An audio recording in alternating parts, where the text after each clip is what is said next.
Torchon brûle toujours entre Eddy Kamboego et les cadres du parti. C'est la tenue du 8e congrès qui continue de diviser. Le président, après avoir obtenu le quitus judiciaire pour la tenue de l'événement, l'aile historique du CDP persiste et signe. Ce congrès doit être suspendu pour l'heure eu égard à la situation sécuritaire du pays, comme l'a recommandé le président d'honneur du parti, Blaise Compaoré. Toutes les explications à suivre dans ce journal.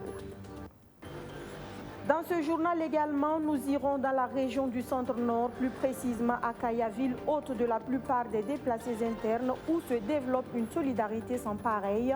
Il s'agit d'élèves du lycée municipal de Kaya qui ont eu l'ingénieuse idée d'épauler des déplacés internes malades à travers un don offert au CSPS du secteur 2 de la commune. Mesdames, Messieurs, bonjour. Soyez les bienvenus si vous nous rejoignez sur BF1. Des nouvelles du procès intenté contre les responsables de la marche du 27 novembre dernier avant de développer ces titres.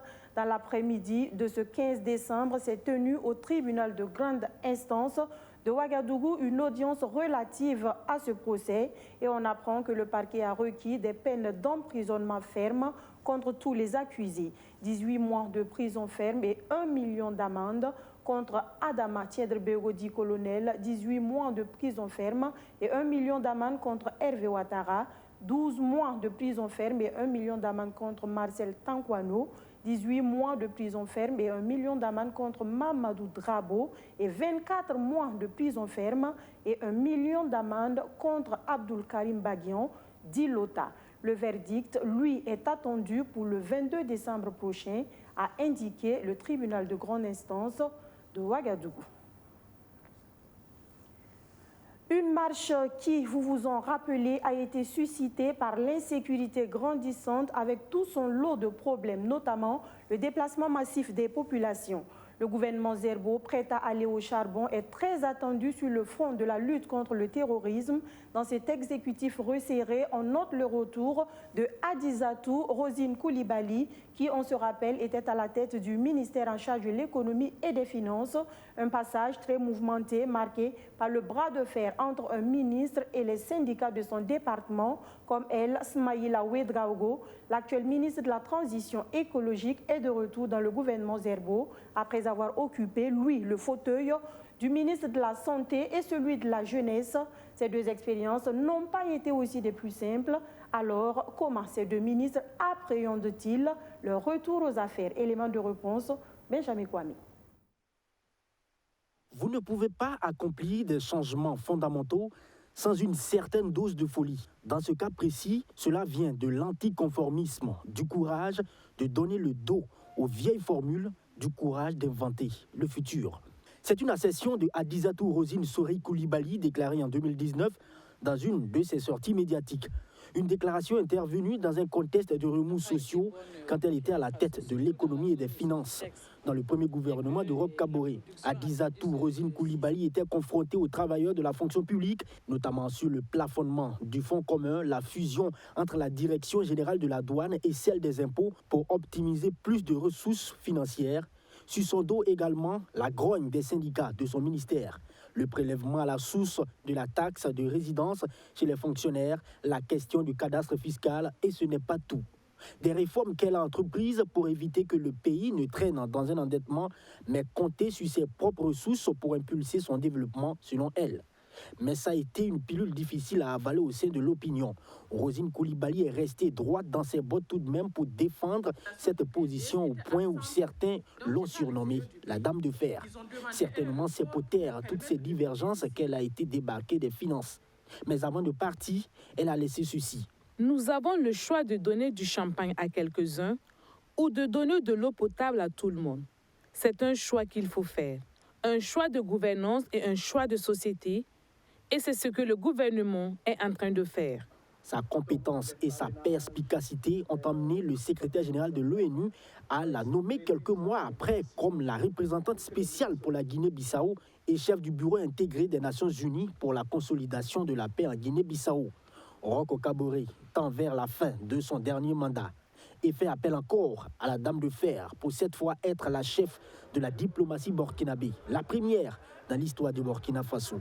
Eh bien ouais, depuis le premier jour, depuis que mon nom est sorti, j'ai dit bon, on doit être prêt pour le combat et dans tous les cas, même à l'extérieur, vous savez, on continue aussi à travailler pour son pays. Moi, je suis content de retrouver certains de mes anciens camarades, mais il faut dire qu'on est resté en contact. Donc le contact n'a jamais été rompu. Donc j'étais parti, je suis revenu et je ne suis pas perdu. Et donc je crois que ce sera aussi plus facile de pouvoir travailler ensemble. Avec celui qui est considéré comme un héritier de feu Salifou Diallo, l'un des fondateurs du MPP, c'était pas aussi un fleuve tranquille. Smaïla Ouedraogo, d'abord au département de la santé, où il avait aussi les syndicats sur le dos, critiqué pour sa gestion peu orthodoxe de la CAMEG, puis le département de la jeunesse, où l'opinion était aussi agitée en ce qui concerne le Conseil national de la jeunesse. Débarqué lui aussi, puis placé à la direction du Conseil national de lutte contre le sida et les ISI en tant que secrétaire permanent. Smaïla Ouedraogo est aujourd'hui ministre de la Transition écologique et de l'Environnement. Ce nouveau poste sera-t-il considéré comme une sorte de vengeance pour mieux faire et terminer les 4 années restant avec Rocco Kaboré? On imagine aisément que c'est aussi son souhait. Pour Rosine Koulibaly, rien n'a changé quant à son engagement. Vous avez suivi l'adresse du président à la nation et dans son adresse, il a été très clair. Il voulait une équipe de combat. Il a pensé effectivement qu'il faut donner un nouveau souffle au gouvernement.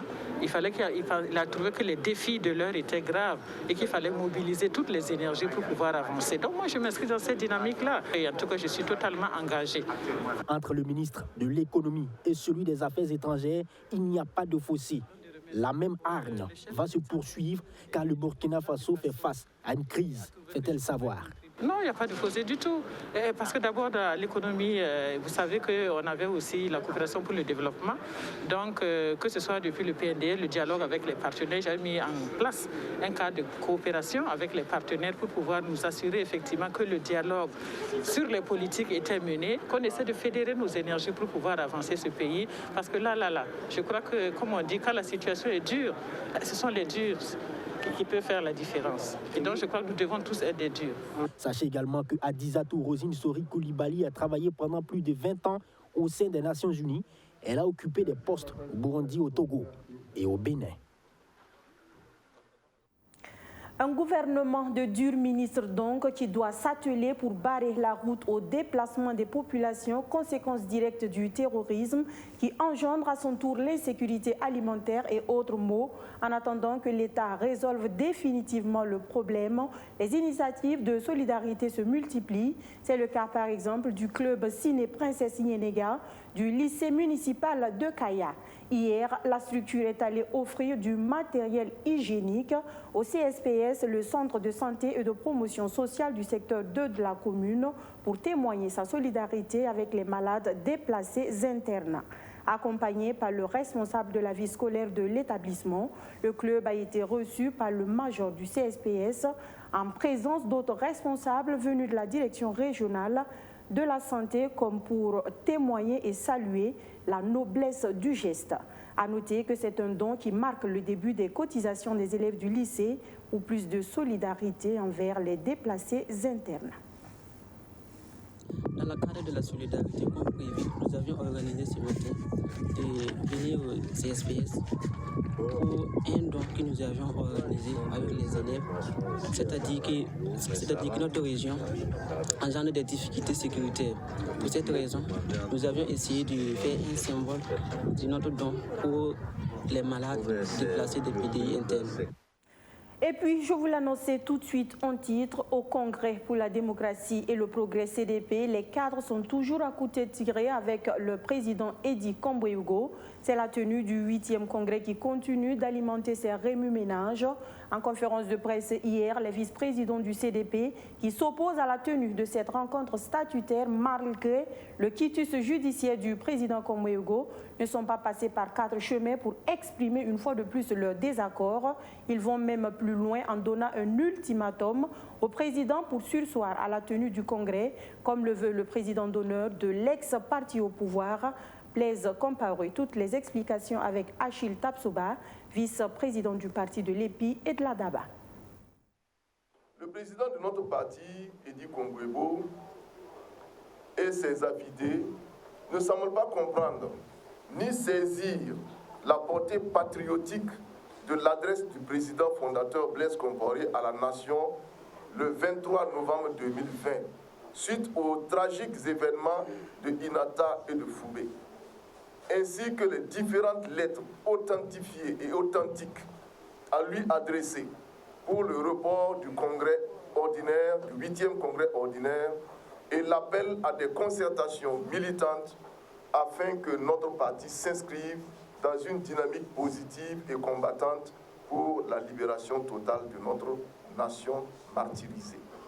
En décidant, malgré tout, de convoquer le 8e congrès ordinaire de notre parti, le président Eddy Kongwebo tourne le dos aux souffrances de notre peuple martyrisé.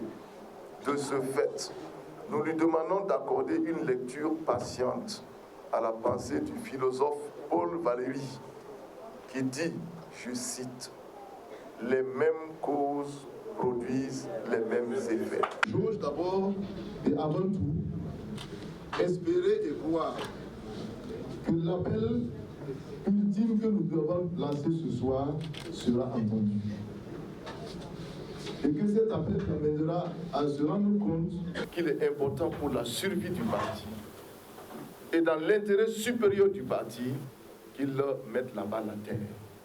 Nous osons encore croire qu'il n'ira pas tête baissée et qu'il entendra raison. Permettez-nous d'avoir ce dernier espoir et cette dernière espérance. Comme la politique, c'est le champ de tous les possibles, s'il arrive que cet appel n'est pas entendu par le président Eddy, nous aviserons et vous serez encore de nouveau informés de ce qui sera fait et de la manière dont ça sera fait.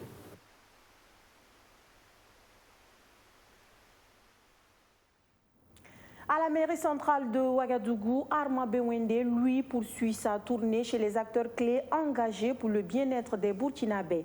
Après les forces de défense et de sécurité intérieure ce 14 décembre, hier 15 décembre, le maire de Ouagadougou était à l'archevêché et à la Fédération des églises et missions évangéliques, aussi à la Brigade nationale des sapeurs-pompiers, entre autres. Partout où il est passé, il a encouragé ces acteurs tout en leur traduisant toute la reconnaissance du peuple burkinabé. Justin Amonto était de cette tournée, il nous en parle. Une visite de courtoisie du maire de la ville de Ouagadougou ce 15 décembre à l'archevêché de Ouagadougou, mais aussi à la Fédération des églises et missions évangéliques, FEME. Comme de coutume, chaque fin d'année, la mairie centrale rencontre plusieurs acteurs clés engagés pour le bien-être du peuple burkinabé. Surtout ceux qui œuvrent pour la paix et la cohésion sociale. Nombreux sont les défis, vous les connaissez autant que moi. Ce n'est pas toujours de tout faire au même moment, mais avec la grâce de Dieu et les efforts des uns et des autres, on peut arriver à des résultats probants. Ce qui est essentiel pour nous, c'est que nous prions pour les autorités et nous demandons vraiment à Dieu d'intervenir dans les affaires de notre pays. Visite, mais aussi hommage aux sapeurs-pompiers, ainsi qu'à la compagnie républicaine de sécurité. Cette année, la visite se déroule en mémoire des victimes de différentes attaques qui ont endeuillé le Burkina Faso, notamment l'attaque d'Inata qui a précédemment suscité l'indignation de la population. Selon le maire, l'engagement de tout acteur dans la lutte contre le terrorisme est à saluer. Grâce à leur engagement, le Burkina Faso reste debout malgré le défi sécuritaire que nous connaissons. Donc il était tout à fait normal que nous puissions venir les traduire toute la reconnaissance des citoyens de la ville de Ouagadougou et les apporter notre soutien. La visite du maire ce matin vient justement nous booster car vous savez que nous sommes en train de lutter depuis un certain temps face à cette situation de terrorisme. C'est la preuve, si besoin en était, de montrer l'attachement des responsables de la gestion de la sécurité des citadins, des habitants de Ouagadougou, notamment par rapport à la lutte contre l'incendie et au secours aux personnes. Cette tournée du maire de la ville de Ouagadougou s'est achevée par une remise de dons de kits de sensibilisation et de lutte contre le coronavirus à l'Association des municipalités du Burkina Faso, AMBF. Le don s'inscrit dans le cadre du programme de développement économique et social des communes face aux crises sanitaires, sociales et sécuritaires au Burkina Faso. Un projet d'une valeur de près de 300 millions de francs CFA.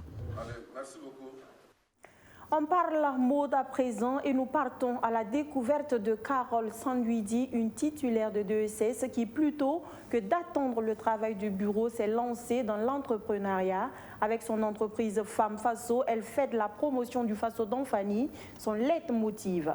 À Femme Faso, vous y trouvez plusieurs articles de mode, tels des sacs, des chaussures et autres accessoires. La plupart faits justement en Faso d'Anfani. Vous allez le voir avec nos confrères du studio Yafa. La passion de notre femme d'affaires est née à l'étranger alors qu'elle y était pour ses études. Regardez.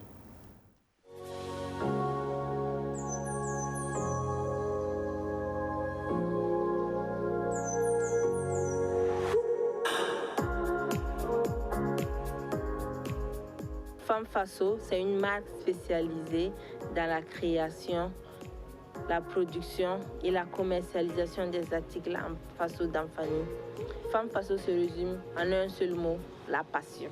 Après ma maîtrise, j'ai eu l'opportunité d'aller faire un DESS en audit contrôle de gestion à Dakar. Et j'habitais dans un quartier qui s'appelait Tilène. Tilène, pour tous ceux qui connaissent Dakar, c'est un quartier d'artisans. Donc, j'étais vraiment émerveillée par le savoir-faire des artisans sénégalais. Quand je suis rentrée d'abord, l'objectif vraiment, c'est de pouvoir trouver un stage pour pouvoir soutenir mon DESS. Donc, j'ai commencé par le stage. Mais avec mes temps libres, je commençais les activités à Femme Faso. J'ai été sélectionnée en fin 2014 à une formation en entrepreneuriat créatif. Et c'était vraiment une vraie révélation pour moi pendant cette formation, parce que j'ai su que l'artisanat, c'est ce qui me passionnait, c'est ce que j'aimais. Et au sortir de cette formation, j'ai décidé de me consacrer à ce que j'aime. Depuis qu'on a commencé à travailler ensemble, comme elle a des commandes régulièrement, on arrive à faire des revenus. Donc avec les autres commandes là, on arrive à s'en sortir. Depuis qu'on a commencé ensemble, il y a pas mal de choses que j'ai fait pour elle. Le Burkina Faso n'a pas une culture entrepreneuriale parce que tout d'abord les parents, quand tu finis les études, ils veulent d'abord que tu sois employé quelque part, que tu aies un revenu stable. Alors que l'entrepreneuriat, c'est sortir des sentiers battus, c'est faire les choses différemment. Au départ, quand Carole m'a informé qu'elle voulait faire de l'artisanat, se mettre dans le milieu de l'artisanat, bon, je n'étais pas tellement favorable, compte tenu du fait que elle avait fait ses études à Dakar, au César, qui est une école convoitée. J'ai eu à consulter des parents, des amis. Pour moi, c'était un problème. Aujourd'hui, je vois qu'elle s'en sort, elle se bat, elle met tout son dévolu dans ce qu'elle fait. Elle y va vraiment avec conviction. Et je vois qu'elle a des résultats. Ça m'a mené aussi à accepter.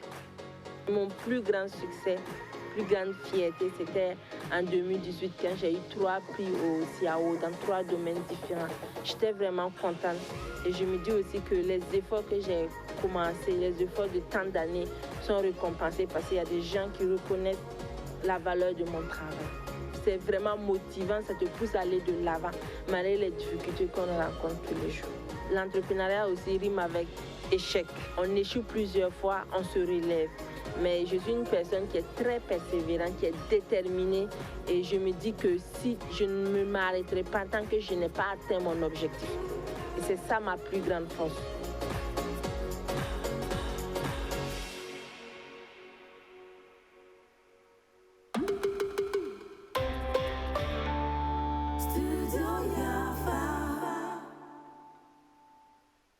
Bon courage donc à Carole Sanduidi. Place à présent à la page rétrospective sur les CAN précédentes Après le pari de l'organisation, le Burkina Faso devait relever le défi de la compétition de la Coupe d'Afrique des Nations édition 1998. Alors, la fédération fait appel au technicien français Philippe Troussier. Ceux qui ont vécu la CAN 98 s'en souviennent certainement, et de nationaux Sidiki Diarra et Joseph Kaboré. Les petits plats mis dans les grands, le 11 national va atteindre les demi-finales où il sera éliminé par les pharaons d'Égypte. Les étalons perdront également la 3e place au terme d'un match épique. Qu'est-ce qui n'a pas marché en son temps? Retour sur les temps forts de la CAN 98 avec Madi Zongo et Arsène Konditamdi.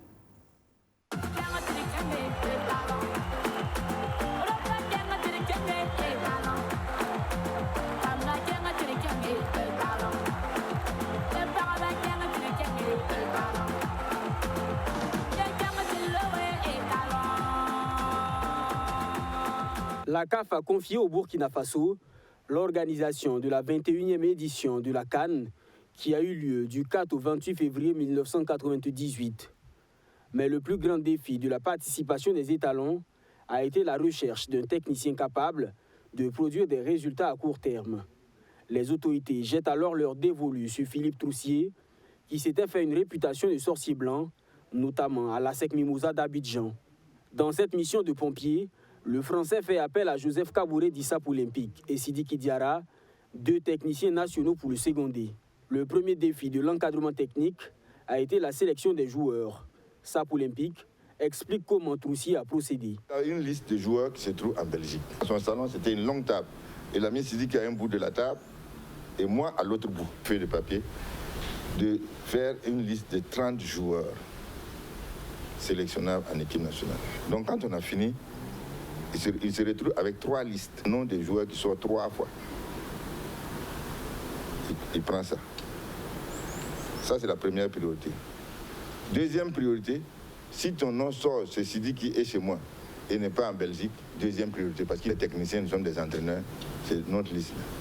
Troisième priorité, ton nom sort chez Sidiki et en Belgique ou chez moi et en Belgique. C'est comme ça qu'on a constitué la liste. Après les stages de plusieurs semaines au Maroc et en Afrique du Sud, les étalons sont face aux Lions indomptables du Cameroun pour le match d'ouverture. Dans un stade du 4 août acquis à leur cause, Ibrahim Diarra et ses camarades s'inclinent 0-1. Mais loin de décourager les supporters, ce mauvais résultat consolide la mobilisation autour du 11 national. Le succès est au rendez-vous face à la Guinée et l'Algérie. En quart de finale, c'est au tir au but que les étalons viennent à bout des Aigles de Carthage de Tunisie.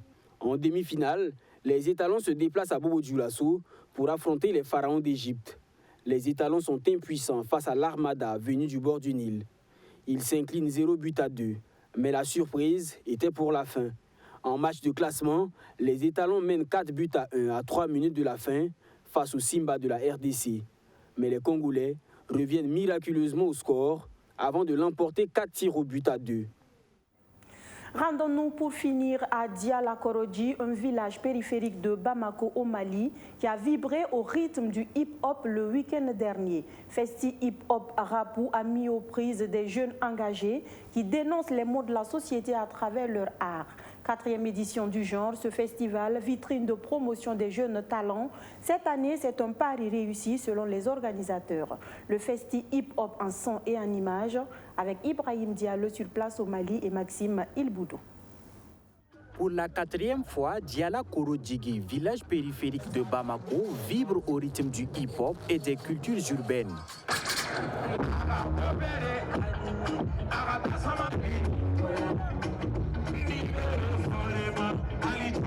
Sur la scène du festival Festi Hip-Hop, des rappeurs dépeignent les mots qui minent la jeunesse comme la délinquance, l'abus de l'alcool et de la drogue.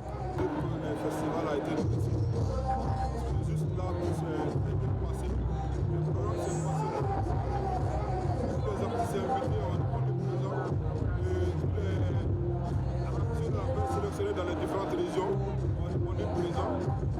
Ça a eu des problèmes. Donc les concerts continuent. Demain, il va y avoir la programmation des résultats et la remise des attestations et des trophées aux lauréats. Et Massif Sumik, le plan avec un concert en live. L'objectif est de mettre en lumière les jeunes rappeurs maliens tout en leur donnant des tribunes d'expression et de partage d'expériences pour promouvoir leur carrière. C'est un cadre idéal pour s'exprimer, pour faire plaisir aux fans et pour se faire plaisir surtout, je comprends. J'aimerais bien être auteur de festivals comme ça, avoir des concerts avec une telle masse. C'est le rêve de tout artiste, je pense.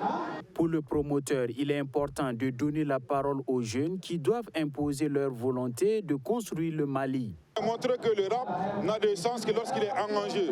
Ça peut être engagé politiquement et socialement. Et les rappeurs de leurs responsabilités.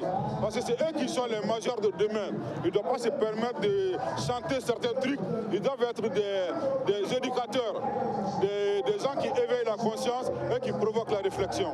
Cette année, le thème est « Quelle alternative pour un Mali réconcilié ?» Dans cette ordre, les organisateurs ont salué la libération du célèbre rappeur Dr Keb qui a été enlevé par un groupe armé dans la région de Tombouctou.